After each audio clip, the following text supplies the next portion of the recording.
Hello guys, good morning. तर मी आलेली आहे कामावर.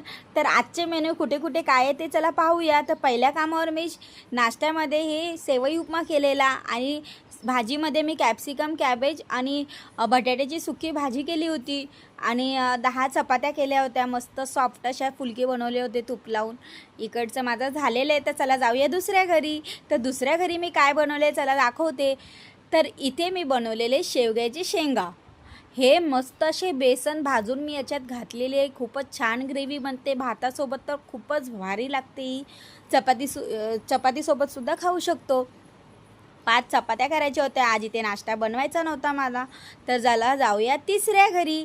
तर तिसऱ्या घरी मी काय बनवले तर चला दाखवते. इथे मला 3 पनीरचे स्टफिंग पराठे बनवायचे होते. मस्त असे फुललेले मी पराठे बनवले होते आणि नाश्त्यामध्ये मला उपमा करायचा होता. मस्त असं मी उपमा केलेला आहे. कोथिंबीर आज नव्हती म्हणून नाही घातली. उपमाची रेसिपी माझ्या यूट्यूब चॅनलवर मी नाही घातलेली आहे. माझ्या बायोमध्ये लिंक आहे, प्लीज जाऊन बघा आणि बनवा. खूप जणांचे कमेंट आलेले. चौथ्या घरी मी आलेली आहे. त्या चौथ्या घरी मी इथे कॅबेजची फक्त भाजी केली होती सुकी आणि इथे मला 3 पराठे करायचे होते. मसाला पराठा केलेला नमकीनवाला चहासोबत खायला आणि इकडे मी 7 चपात्या केल्या होत्या.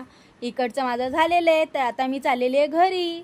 तर प्लीज माझ्या यूट्यूब चॅनलवर जावा आणि सबस्क्राईब करा. मी तिकडेसुद्धा खूप छान छान रेसिपी बनवून टाकते. तर थँक्यू फॉर सपोर्टिंग. बाय.